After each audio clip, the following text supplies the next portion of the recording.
Hello, Tigers. I'm your main host, Heidi Barrios. Jayden Fernandez. And Khrislenn Garino. And welcome to another episode of Golden Tiger Talk. This week's episode is going to be on women's reproductive health to commemorate Women's Month. Woo! Yay! Yes. Yes. So to start out this episode, we have a special guest from teensource.org. Yay! Exciting. Yes, our first guest. I know. Okay, so go ahead and introduce yourself and please explain what Teen Source is. Sure. So my name is Emily, and I work for Essential Access Health, which is the organization that kind of houses and oversees Teen Source. And so teensource.org is a website for teens in California that provides medically accurate, non-judgmental sexual and reproductive health information for teens. And we really try to make it by teens as much as possible. So it's a great trusted source for questions. We have a lot of not only information, but also there's a clinic finder, there's a condom map, so someone can find free condoms, a lot of other resources, and also information about rights as a teenager to accessing these kinds of reproductive health services for teens in California. That sounds so cool. Oh my gosh. Okay, and what is what do you do there, your job, and why? Okay, great. So I oversee all of Teen Source. So make sure not only that the website, like from a tech standpoint, is running smoothly, but also adding new content, making sure the content is up to date. We have a youth advisory board that has teens from throughout California, and we work with them to get their input, get their ideas. They also help develop content. So I work with them. I promote the website on social media and do education, like on our Instagram. So if you follow teensource.org, we do like AMAs, we do different things in stories, different posts with information. And then I also work with other organizations from throughout California to either provide information or resources, or just kind of help get the word out. And I think why is I am really passionate about, I think that teens and young people are our future. And I think it's really important for all teens to have access to this information, to understand their bodies, their peers' bodies, to understand how they can make safe and informed decisions. I think there's a lot of mystery around sexual and reproductive health, but if we can break down some of those barriers and have open, honest conversations, that information is really valuable for all young people to have the ability to make choices and kind of navigate the world. Mm-hmm. Oh, wow. That's great. I love that. So now that, like you were mentioning about like teens and all that stuff, what is your opinion on schools teaching abstinence instead of teaching like you guys do, like sex education that's like non-biased? Yeah, that's a great question. So I will say in the state of California, just a little facts first. In the state of California, there are some laws on the books that mean that all public and charter schools are required to provide medically accurate sex education. It's called CHAYA, or the California Healthy Youth Act. So if you are interested or you need help advocating, there's some information on Teen Source about that. And I think that that we know through research and science and studies that providing information does not increase a young person's like having sex or any of that. In fact, having more information makes people able to make smarter, healthier choices. So when we see abstinence only sex education, there is often an increase in teen pregnancy, in STDs, because people don't have the information they need to make healthy choices.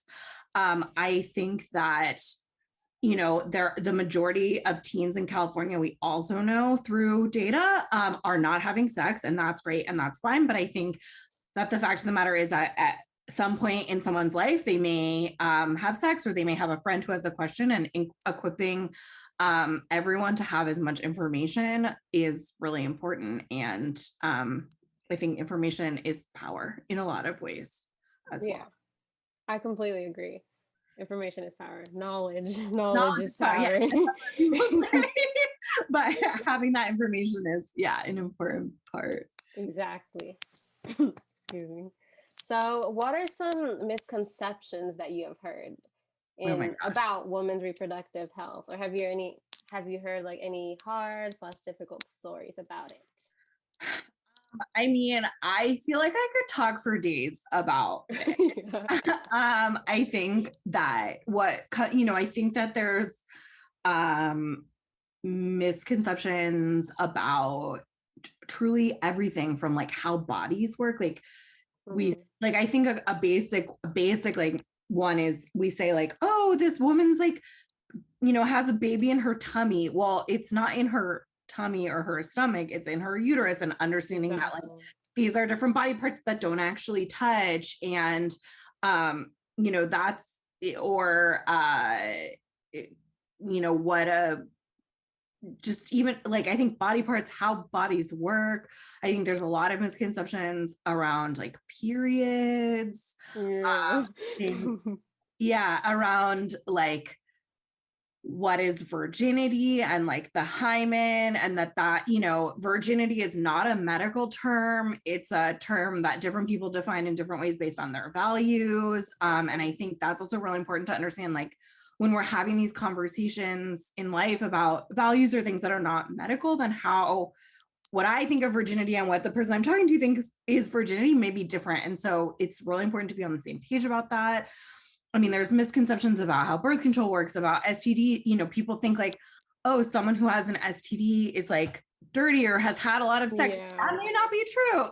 There's just so many, or even like gender. So I don't know if that totally answers your question too much. No, it does. It does for sure. There's a lot. And me myself, like I was scrolling through like Teen Source, like Instagram, which you guys should probably follow because there's a lot of information on there. And like I noticed there's a post about like birth control, and it mentioned that not everyone uses birth control for like sex and stuff like that. Like, what are some of like reasons why women use birth control other than like preventing pregnancy? Yeah. So birth control, we think of as, birth control preventing pregnancy. But there are so many reasons. So a lot of, especially like teens, there are certain birth controls that are good for clearing up acne. There are certain birth controls that are good for reducing cramps.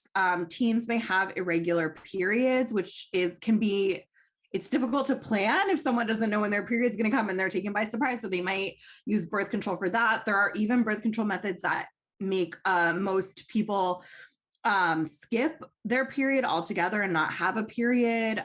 So some of the IUDs, the implant does that.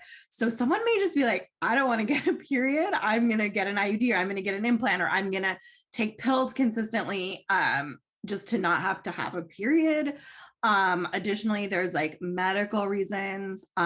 There's like things like PMDD, endometriosis, different reasons that the birth control helps to kind of regulate hormones, and that can be really positive. So those are all great reasons. Also, maybe someone has never had sex before, or has had sex but is abstinent now, but they want to be on birth control just to be prepared because they acknowledge that that's something that might happen for them in the future. So I think there's so many reasons, and we don't know what someone's reason is just because they're using a birth control method. Yeah. So on the topic of birth control, what are some ways people can access it without worrying about money? Okay, great question. So birth control should be free in California for anyone, regardless of their immigration status, regardless of their age.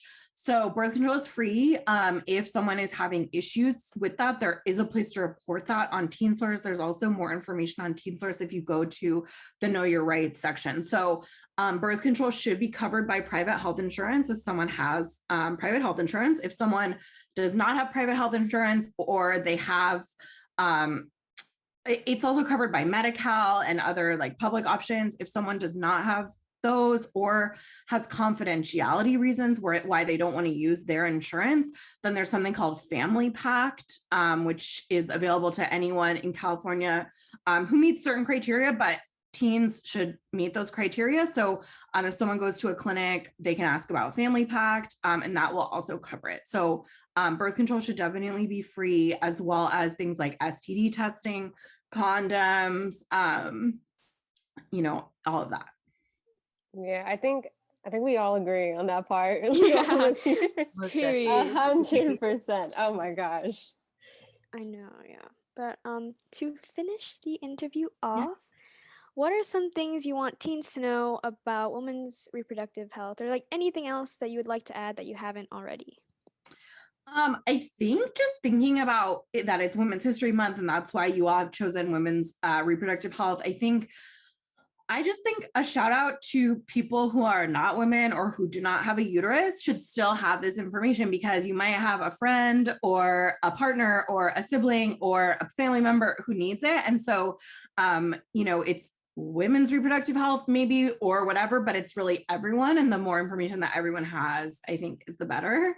And also, I think also just like, no, there's no stupid questions. If someone needs information, check out Teen Source, follow us on Instagram. Yeah.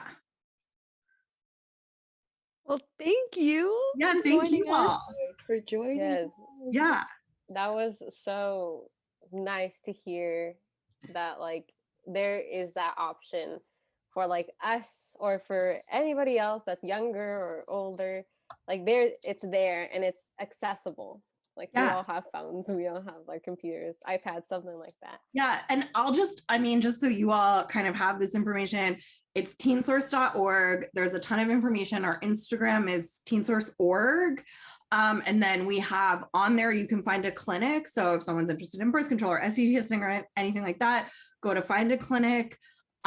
Because of COVID, I would encourage people to call before they show up, just because sometimes clinics that take walk-ins need an appointment. The rules are a little bit different. Also, some things can be done via telehealth or over the phone or video without having to go in. So definitely call and ask about your options. And then Teen Source also has a free condom program. So teens in some counties can get condoms mailed to them, and teens in any county can find condoms on a map for free to pick up near them. Again, I would just call. Because of COVID, things are kind of changing rapidly and we're trying to stay up to date, but it's not always possible. And then we have Teen Source tips. So someone texts the word Teen Source to 877-877. Every Wednesday at 4:00, they'll get a text message with information that links to a blog post on our website for more information. So that those topics really range from all things sexual and reproductive health, gender, LGBT, women's health, birth control, STDs, mental health, relationships, talking to your parents, any and all of that. And if someone wants to get more involved or has ideas, whatever, please reach out. You can DM us. It's usually me or my coworker, Emma. We do have similar names, but we manage those DMs. So get in touch, check it out, tell your friends. Yeah. Thank you so much again for joining me. Yeah, yes. Thank you all. Thank you. Moving on from our interview, we now have period fun facts. Everything. Fun facts. Yes, they are what you want to hear right now. Period fun facts. Everything you want to and need to. Yeah, mine's coming soon, so that's all you need to know. Anyways, periods get worse when it is cold. We can confirm it's winter. During the winter months, a woman's flow, period duration, and even pain levels are longer than the summer. This pattern also extends to women who live in colder climates rather than warmer climates.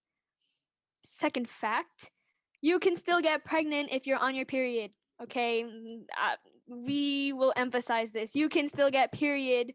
Oh wait, no. You can still get pregnant when you're on your period. Although it's more unlikely that you'll become pregnant while you are menstruating, it is not impossible, okay, guys? This is because the sperm can survive in the body for up to 5 or 6 days. So if you have a relatively short cycle, having sex towards the end of your period and ovulating just after your period finishes just means that you could still get pregnant. So, I didn't know people still didn't know that. yeah. People don't know that. It's like, come on. Just because some things are coming out doesn't mean everything will. Just saying.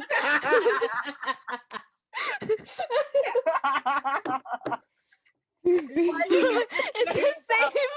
the same logic as pulling out. True. Just putting it out there, okay? Come on. Okay, continuing. Also, the average starting age for periods has changed over the years. Back in the 1800s, girls wouldn't get their periods until they were well into their teens. So around 17. That's but crazy. Nowadays, I know that is crazy. That's crazy. Wild. My middle school me would be shaking. Honestly.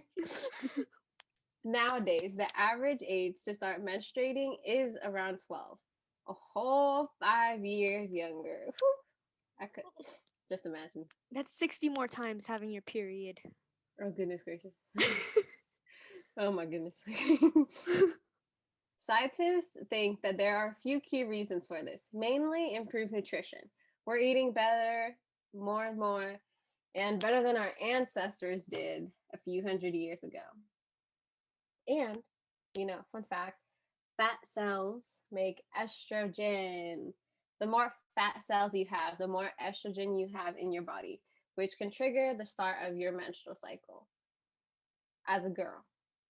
Increased stress levels are also a factor. High stress levels can actually trigger the beginning of your period.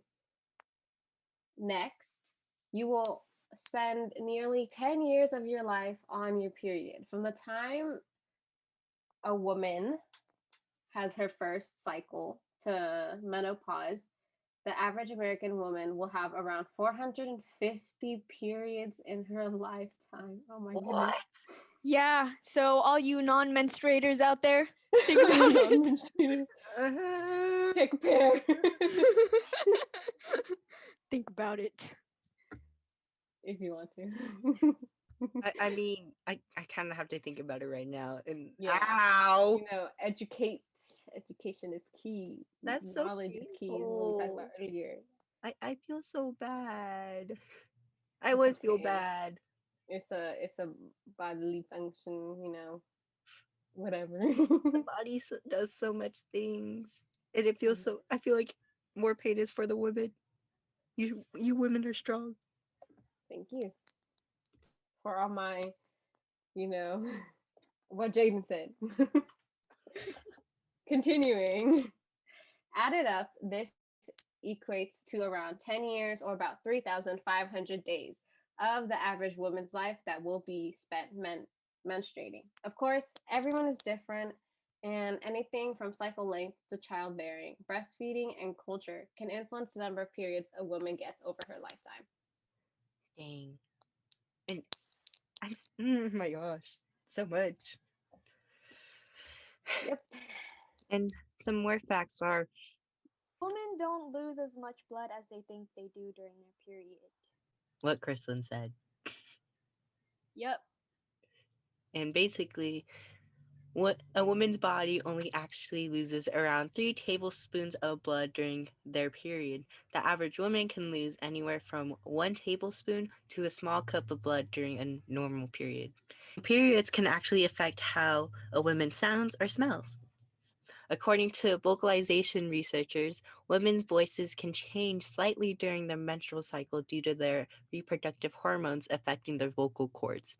This means women can sound differently while on their period and even less, quote, less attractive, according to the participants in their testing. The same female reproductive hormones also affect your natural scent, meaning you smell different when you're on your period. This is very subtle and actually consciously detectable.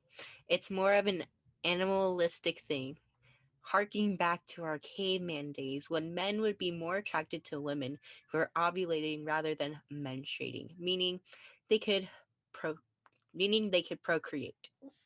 All these facts were from a nonprofit called helpingwomenperiod.org, and they are committed to supplying menstrual health products to people who are either homeless or have low income. Speaking of low income, menstrual products, you know, why do they cost money? Why do they have a price tag?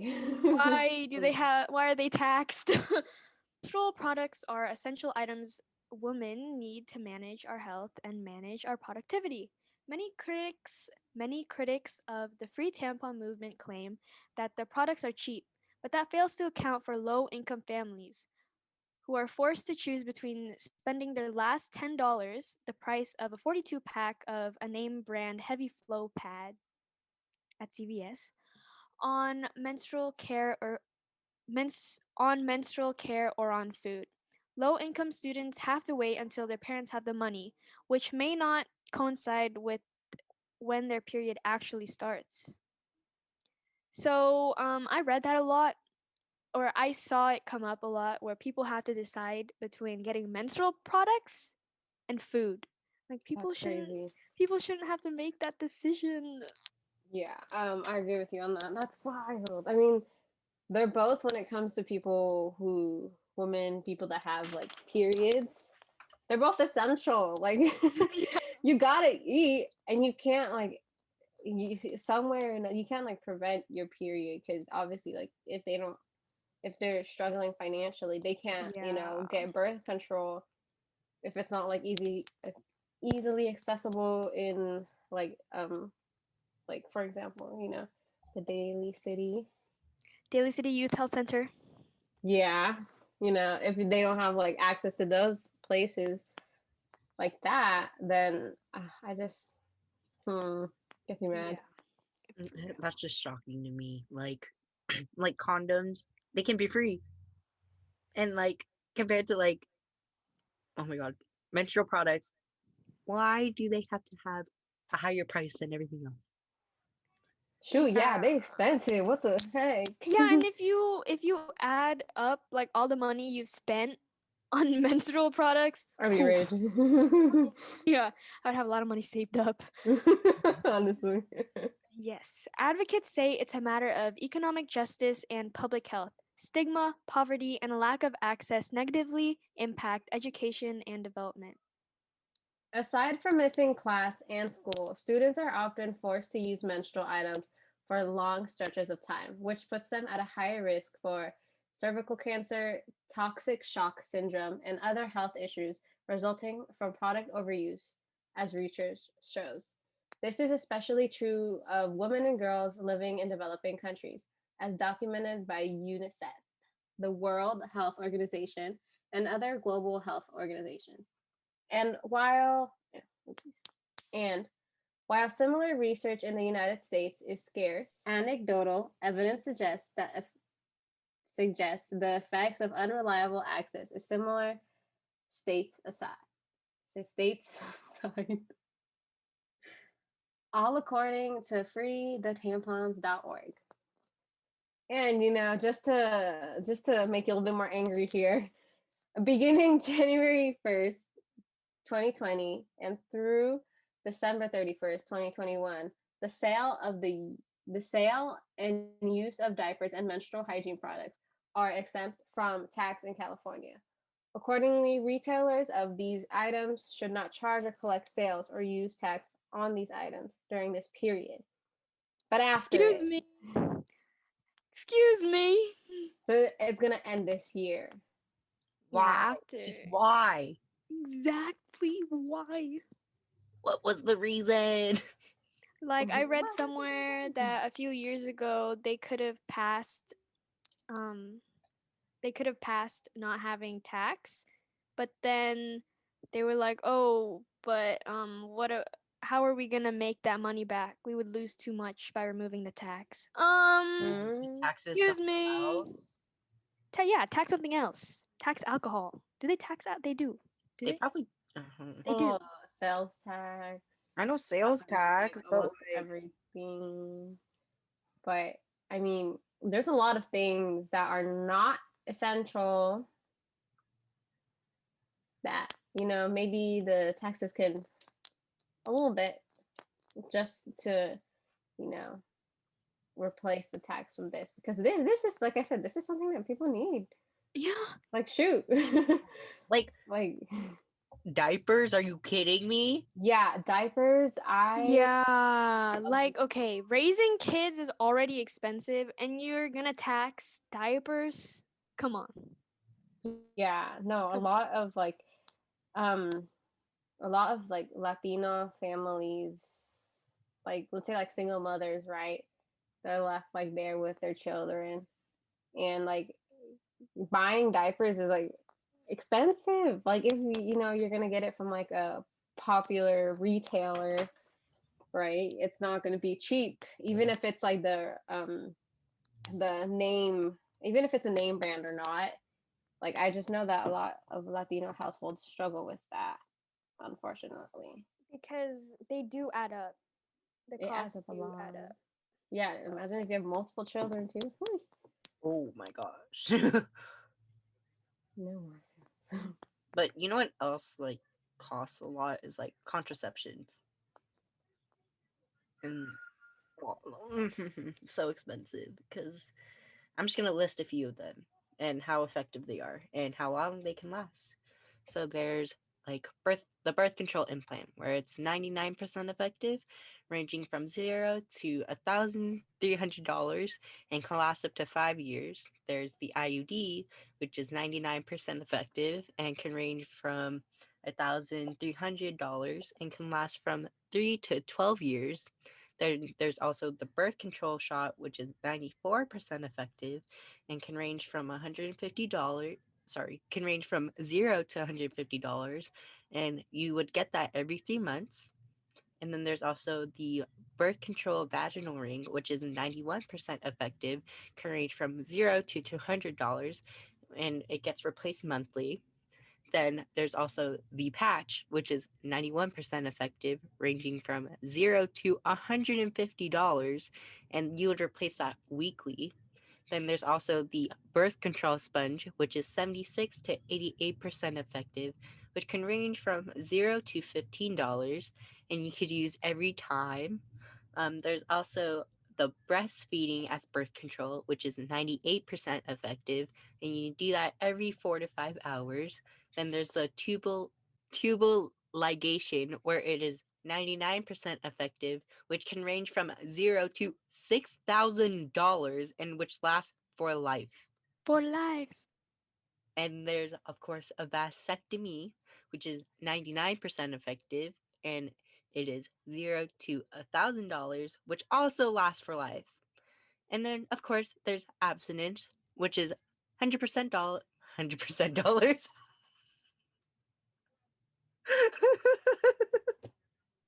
It's completely free. Okay, it's 100% 100% effective, and it is completely free, and you could use it every time. Yeah, And Yes. all this information can be found on Planned Parenthood's website. Heck yeah, man. Abstinence. Abstinence. But to Yeah. get your tubes tied, it's $6,000. Well, it's a for life thing. Okay. But Yeah, why you is a commit. vasectomy only $1,000? I Mm. mean, isn't that for Men. yeah, it's for men. That's about. Oh, then that's why. Oof. Like, you're technically, aren't you both getting your not tubes tied, but I mean, if one person gets the job done, then the other person doesn't really have to. Cost efficient. Just do one person. Do the cheaper. Yes. Cheaper one. Yes, all of these contraception, things. All these contraceptives, do a bit, use what does best for you. Use what does you wait. I'm not forming a you sentence use correctly. what you think is best for you. Yeah, Yes. you do that. Okay. Now we have two people that we would like to highlight for the women's reproductive history portion. Just a just some women to highlight. First off, we have I forgot. We should have started the podcast with Happy Women's Month. Because we You can say it didn't. at the end. yeah. Yeah, okay, that's fine. Okay. I mean, she said to commemorate Women's Month. Yeah. So we can just say at the end. Yes. Okay. Margaret Sanger. We have her up. So, in the early 20th century, at a time when matters surrounding family planning or women's health care were not spoken about in public, Margaret Sanger founded the birth control movement and became an outspoken and lifelong advocate for women's reproductive rights. In her later life, Sanger spearheaded the effort that resulted in the modern birth control pill by 1960. Sanger's life course was shaped by the poverty of her childhood and the death of her mother at age 50, which Sanger understood resulted from the physical toll of 11 pregnancies. Sanger became a nurse and completed her nursing program in 1902. She strongly believed that the ability to control family size was crucial to ending the cycle of women's poverty, but it was illegal to distribute birth control information back then. Working as a visiting nurse, she frequented the homes of poor immigrants, and often, immigrant wives would ask her to tell them, in quotes, in quotation marks, the secret, presuming that educated white women like Sanger knew how to limit family size. Sanger made it her mission to 1. Provide women with birth control information, and 2. Repeal the federal Comstock Law, which prohibited the distribution of obscene materials through the mails, and regarded birth control information as such. Our next amazing person is Mary Ware Dennett. I think that's your pronouncing. Mary advocated for social reform in the United States in the early 20th century, particularly regarding sex education and women's rights to access contraception. Dennett authored several publications on sex education and birth control laws. She also worked to repeal the Comstock Act, a federal law that made it illegal to distribute obscene materials through the U.S. Postal Service. During the early 1900s, Dennett distributed a pamphlet she wrote on sex education called, in quotes, The Sex Side of Life, end quotes, which triggered a series of legal challenges that contributed to the dismantling of the Comstock Law Act. Dennett was an advocate for sex education and contraceptives, and her actions helped increase women's access to information about reproductive health. Following the third delivery of her child, Dennett's doctor warned her not to have any more children due to a laceration in her uterus that required corrective surgery, which she underwent in 1907. Following her reproductive difficulties, Dennett and her husband refrained from intercourse. Without access to contraception, that was the way they chose to adhere to the doctor's recommendation that Dennett not become pregnant again. Dennett's husband began an affair with a family friend and started divorce proceedings in 1909, in which he fought for custody of their 2 children. During her efforts to change the Comstock Act, Dennett encountered resistance from another birth control activist, Margaret Sanger. Sanger had left the country from 1914 to 1915 to avoid prosecution for writing The Woman Rebel, a radical newspaper that courts charged with being obscene and promoting riots. During Sanger's absence, Dennett brought the birth control movement to the attention of the media by lobbying for state legislators to remove birth control from obscenity laws. According to historians, Dennett's success in the birth control movement led to friction between her and Sanger's because the two women differed in their ideas about how to approach birth control reform. According to Sanger, Dennett told her that she disagreed with how Sanger brought attention to birth control by violating the same laws that Dennett was trying to repeal. Wow. That's interesting how they both went kind of head to head. Yeah. We're both advocates, yet held some differing views. Yeah. Our next topic is on LGBTQ plus. plus. Yeah. And it's mostly about our Yep. trans friends and peeps. Our trans friends who are being excluded from the conversation. This one's for you. Yeah. Love you guys. Recently, there's a lack of legal protection for trans people. Trans people face a legal system that often does not protect them from discrimination based on gender identity. Despite a recent U.S. Supreme Court decision that makes it clear that trans people are legally protected from discrimination in the workplace, there is still no comprehensive federal non-discrimination law that includes gender identity, which means trans people may still lack resource if faced with discrimination when seeking housing or dining in a restaurant. Moreover, state legislatures across the country are debating, and in some cases passing, legislation specifically designed to prohibit trans people from accessing public bathrooms that correspond with their gender identity, or creating exemptions based on religious beliefs that would allow discrimination against LGBTQ plus people. What? Why are they actually considering it? But, anyways, not surprising. Poverty. Trans people live in poverty at elevated rates, and for trans people of color, these rates are even higher. Around 29% of trans adults live in poverty, 39% of Black trans adults, 48% of Latinx trans adults, and 35% of Alaska Native, Asian, Native Americans, and Native Hawaiian or Pacific Islander trans adults. Trans people experience violence at rates far greater than an average person. It's wild, let me tell you. Over a majority, 54%, of trans people have experienced some form of intimate partner violence. 47% have been sexually assaulted in their lifetime, and nearly 1 in 10 were physically assaulted between 2014 through 2015. This type of violence can be fatal. At least 27 trans and gender non-conforming people have been violently killed in 2020 thus far, the same number fatalities observed in 2019. That breaks my heart. It genuinely breaks my heart knowing that. Yeah. Makes me really sad. It should not be this way. It should not be this way. Yeah. They shouldn't be killed. Like No that. one should be killed like that. No one should. That's wild. And not just like, I know killing is like the worst the worst of it, ending a life.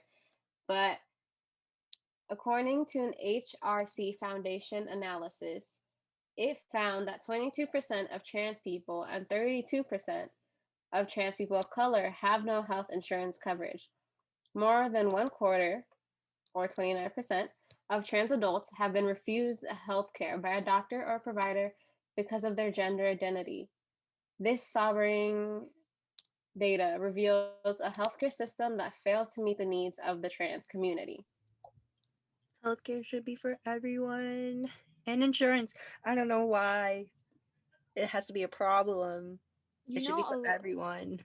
A lot of like the healthcare system only caters to cis het white people, especially in the medical textbooks. Or like when they're testing it on testing different types of things and all that stuff. Yeah. Come on, guys. We can do Step better. up our game, honestly. We need to step it up. 2021. It's 2021, guys. Let's improve. I know. Ugh. For the better. Come on.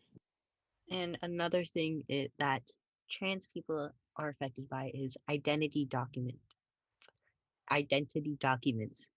The widespread lack of accurate identity documents among trans people can have an impact on every aspect of their lives, including access to emergency housing or other public services. Without identification, one cannot travel, register for a school, or access many services that are essential to function in society. Many states do not allow trans people to update their identification documents to match their gender identity. Others require evidence of medical transition, which can be prohibitively expensive and is not something that all trans people want, as well as fees for processing new identity documents, which may make them unaffordable for some members of the trans community. Hurts. Oh my gosh. I just don't. There's just so much into, oh my gosh, there's just so much in the system and like health and like even documentation. Like, why is there so much problems and so many things that shouldn't be there, like just to identify yourself? Okay, I don't know. Good question. Yeah, good question. Bring it up to the hospitals. Yep. Yeah. Email your congresswoman. Get extra credit for AP Cuff, guys. Oh my god. But it wouldn't be women's health or anything, since it's the month of women, your people, without talking about abortion. Oh, this is a big topic. A It's big a big one, one, right? And this, I think this could go on for days if we talked about it. Yeah. But one of the determining factors a lot of if people are like pro-life or pro-choice, or like if they're just anti-abortion, is religion. Because through religion, you get your morals, etc., etc. Yeah, what does religion have to do with it, Heidi? Let me tell you. So, according to Judaism, abortion on demand is forbidden, but it may be performed if the mother's life is in danger. However, this is different in the different divisions of Christianity. The practice of assisted reproduction is not accepted by the Vatican. However, it may be practiced by Protestant, Anglican, and other denominations. And this, like, I've seen a lot too, is, being Christian, is a lot of more progressive Christians or people that are pro-choice. They tend to be like not Orthodox or Catholic, since like the Vatican doesn't accept it. They tend to be more Protestant, Anglican, other denominations. So yeah, just putting it out there, something that I've observed. And then also, according to the Roman Catholic doctrine, the primary purpose of marriage is procreation. The contraceptive act destroys the potential of producing new life by sexual intercourse and violates the purpose of marriage, and therefore is a sin against nature. The Christian tradition views the embryo as a human being since conception, and therefore abortion is strictly forbidden. According to Islam, the procedure of IVF and ET is acceptable. However, it can be only performed if it involves the husband and the wife. It allows contraception practice only under some circumstances, and only in some special cases abortion can be performed. As of March 1st, 2021, 16 states, including 4 with 2 different bans, have attempted to ban abortion before viability, but have been stopped by court order. Several of these states still have bans in effect at a later point in pregnancy. There's going to be a lot of mentionings of LMP, which stands for the last menstrual period. 3 states attempted to ban abortion throughout pregnancy. 8 states attempted to ban abortion at 6 weeks LMP based on the presence of a fetal heartbeat. 1 state attempted to ban abortion at 8 weeks LMP. Another attempted to ban abortion at 12 weeks. 2 attempted to ban abortion at 15 weeks LMP. Another 2 attempted to ban abortion at 18 weeks LMP. Another 2 attempted to ban abortion at 20 weeks LMP, with 18 weeks post-fertilization in state law. Last but not least, 1 state attempted to ban abortion at 22 weeks LMP, with 20 weeks post-fertilization in state law. And 43 states have prohibited some abortions after a certain point in pregnancy. 22 states ban abortion between 13 and 24 weeks LMP. One state bans abortion at 20 weeks LMP and 18 weeks post-fertilization in state law. 17 states ban abortion at 22 weeks LMP and 20 weeks post-fertilization in state law on the unscientific grounds that a fetus can feel pain at this point. 4 states ban abortion at 24 weeks LMP, and 20 states impose a ban at viability. And viability is the ability to survive or live successfully. One state imposes a ban in the third trimester, which is 25 weeks LMP and onward. Abortions and the topic of abortions is such a controversial thing. It's a big one, that's for First sure. off, everyone has the right to their own opinion, which is why people are pro-choice. Like, women should have the ability to make that choice. Yeah, and what's crazy to me is how men are the ones that are like trying to control all this too. Yeah, that's funny. Like, are you kidding me? Like, sorry, men, you have no rights. Sorry. It's not even your body. You're not It's the one who's not. carrying a baby for like 9 months. You're not the one who has to take care and have to have their whole body change for 9 whole months. Yeah, like, come on. You have to give birth, not the men. All right? Like, men, you have no idea how that feels. Like, I have no idea how it feels, and I'm not sure I want to. But it's a womanly thing. Men can be a part of the conversation, but they shouldn't be the one dictating it, you know? And I think you guys, like, we were talking about this before the podcast. You guys mentioned that women can die during pregnancy. Yeah, facts. I mean, not pregnancy, birth. During birth, women can die, so And you're really putting your life on the line.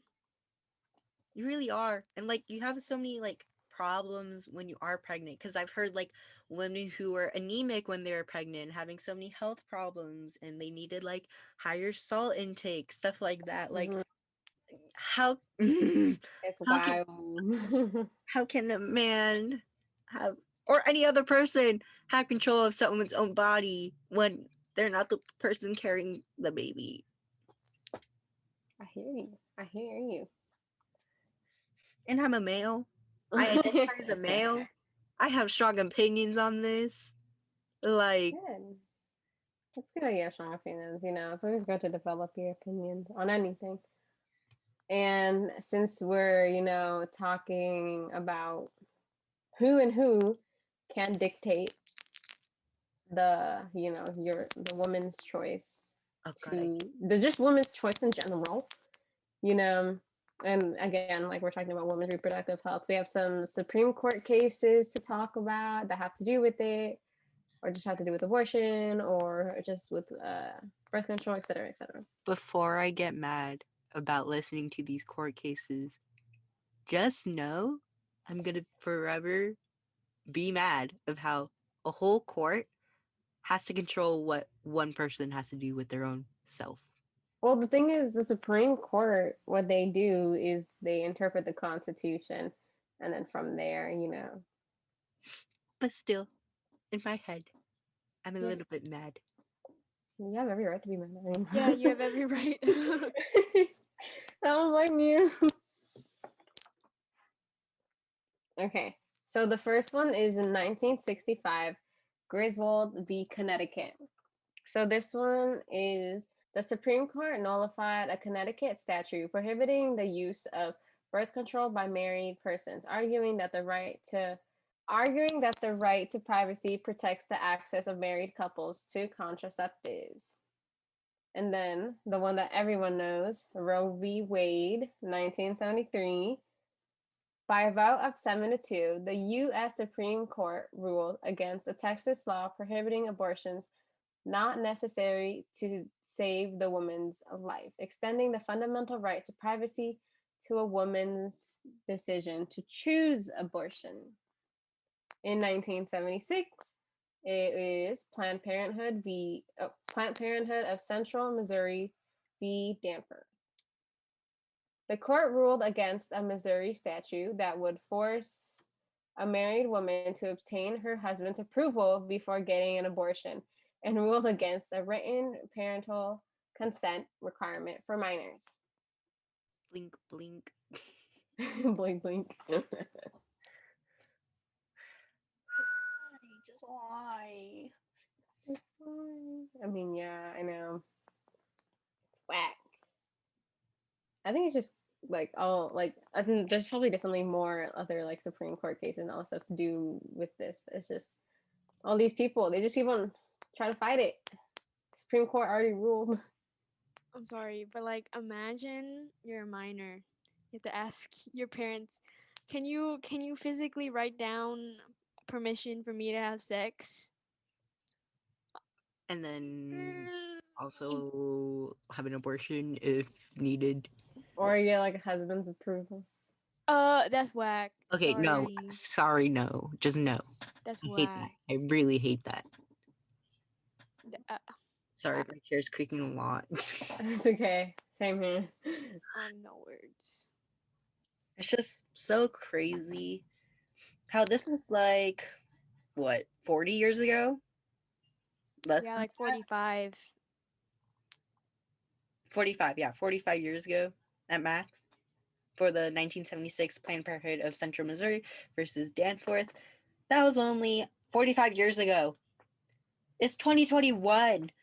If we have to deal with that now, Oh my gosh, I would go crazy. I would go crazy. like, isn't there some states that are still trying to like ban it, or they are banning it even more? But no, they're making laws that don't ban it completely, but that like you have less and less Planned Parenthoods, abortion centers. And the thing is, like, Planned Parenthood, a lot of people think like, it's just abortions. It's literally not. You can get so many things, or women, or anybody in general, right? You get access to so many different things. Yeah. Like if you need to get examined, if you need to get tested for something, if you need to get an abortion, et cetera, et cetera. Like, it's not just an abortion clinic. They are taking away resources that many people need. Yeah, they need for the sake of abortion. Like, I of course respect other people's opinions, but at the sake of many people, like I saw a TikTok where they were like mentioning how we need these things, these resources, and like free condoms, or like get health checkups, and like all these testing stuff. And people in the comments are like, you know what Planned Parenthood is, right? Exactly. Exactly. Like, those places do exist. It's only a matter of knowing. Yeah. Exactly. Like, it isn't just, abortion. It's so much more. And I think I don't know if they charge or not. We probably should have checked on that. But if they do, I don't know. I doubt they would charge like an extremely high price too. Yeah. And now let's move on to what we have done for the week / our golden tiger moment. Yes, sir. Okay, here's mine. I couldn't think of anything else as of right now. But, if this has been prefaced before, obviously I like BTS. Yeah. RM, my favorite. Oh, bias. Best. He's one of the best human beings in the entire world. Okay. He has a little character. Yes, he created a character called Koya, which is a little koala. And it's part of BT21, the whole gang. Yes. And I just bought a bundle box yesterday of 4 different products, Koya themed, and I'm super excited to get it. I'm so excited. That is it. Well, I got a few things for this week. My mom made me pork sinigang. That's my favorite Filipino dish. Hands down. At least personally that's my favorite. Okay. Um at the time of recording this podcast, it's Pumgyul's birthday in Korea, which is my favorite K-pop boy, and it's his birthday, and he's turning 20. He just turned 20. If we're talking about, Western ages, he turned 20. Okay. Um, and another thing that I did was look through my Spotify playlists, clean them up a bit, added a few covers. I really like my Spotify playlists, so I spent an unnecessarily long time on them. Yep, that's all. And for mine, I made a new playlist for myself that will help me with my studying and sleeping. It consists of artists like MXM Tune. My new favorite right now, Ali and AJ. They're the one who has that like song, the potential breakup song, that's very popular on TikTok. The one that's like, wait. Are you gonna sing it? Go ahead. I forgot what it was. How does it start? It took too long and took too long and too long for you to call back. Oh, that song? Yeah, that's them. I'm really into their music right now. I really recommend. They have a song called Slow Dancing too, like the one that got popular from like Joe something. What's his name? I don't remember. Another artist, but and then also consist of my favorite boy band, Why Don't We? Their new album of, oh my god, I'm a horrible fan. The Good Times and the Bad Ones. There we go. That's what it's called. The Good Times and the Bad Ones. It's a really good album, except for one song that's very inappropriate, but it's my favorite still. I had you guys listen to it. This is true. When? I don't remember these. I'll play it for you after, so we don't get copyrighted. Okay. And that is it for this week's episode on women's reproductive health. Woo! It was a fun one. Also, thank you to Emily for, being interviewed, taking time out of her day to, give us some info. Talk to us teens. Great info, by the way. Great info. Yes. Thank you. Bless you. Stay tuned for next week's episode on how women are perceived. Oh, yeah. Big topic. This one's going to be a fun one. Okay. Thank you. Thank you. Let's kill this love. Yeah.